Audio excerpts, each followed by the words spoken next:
En enero de 1953, Stalin realiza otra purga. Hace detener a los médicos más relevantes del país, acusándolos de traición y de conspiración para acabar con los líderes soviéticos, en lo que se bautizó como el complot de los médicos. La mayoría de los acusados son judíos. Son detenidos y torturados para hacerlos confesar. Stalin gritaba: golpeadlos, golpeadlos, golpeadlos sin piedad. Quiero esas confesiones. Uno de los médicos tuvo que ser arrastrado a la sala de interrogatorio en una camilla porque era incapaz de caminar por las palizas. Algunos estudiosos creen que Stalin podía estar preparando una purga masiva de judíos soviéticos. Stalin ya había aprobado la construcción de 4 grandes campos de concentración en el este del país. Se especulaba con que aquellos campos de concentración se estaban construyendo para los judíos. Pero la última purga de Stalin no llegará a producirse. El 1 de marzo de 1953, el padre de la nación está solo en sus habitaciones. Estaba sentado en un sofá, iba bien cargado, había bebido mucho. Parece ser que sufrió un ataque al corazón. Se cayó de lado y estuvo haciendo sonidos borboteantes 1 o 2 horas.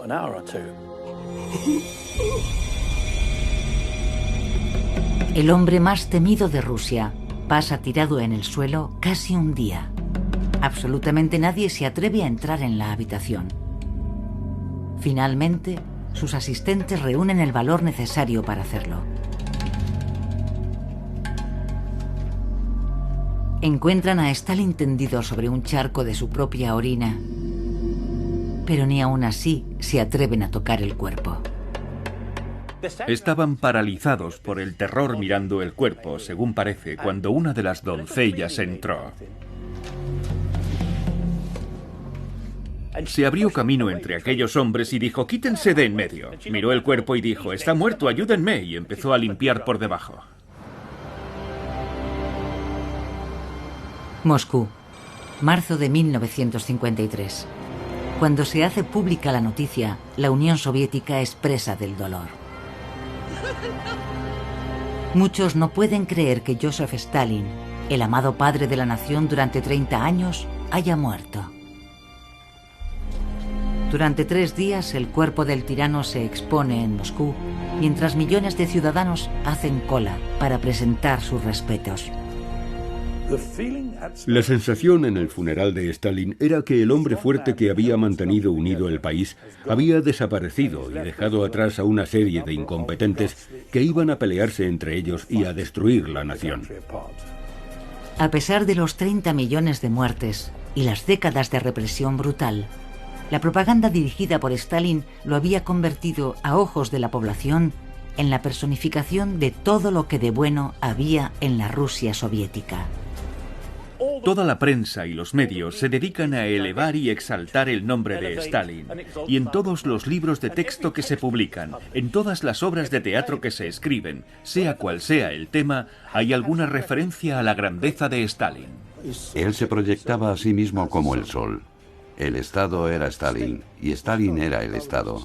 Stalin era la Unión Soviética. Sin él, la Unión Soviética perecería.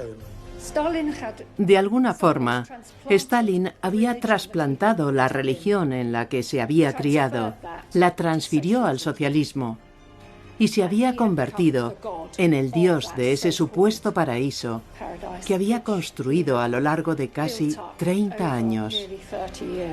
El nombre de Stalin se convierte en sí mismo casi en una oración y la gente lo corea. Lo que nadie sabía era que incluso muerto, Stalin seguía siendo una poderosa fuerza de destrucción. 500 personas mueren aplastadas en medio de la histeria de la multitud. La brutalidad de Stalin lo convierte en uno de los personajes más aterradores de la historia. Era un hombre malvado. Para él, la libertad humana y la vida humana significaban muy poco. Stalin consiguió que el sistema que creó se prolongara básicamente otros 50 años.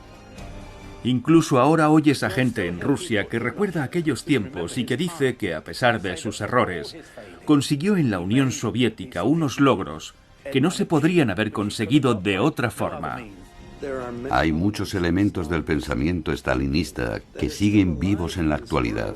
Y si no comprendemos lo preciosa que es nuestra democracia liberal, sí, habrá un nuevo Joseph Stalin.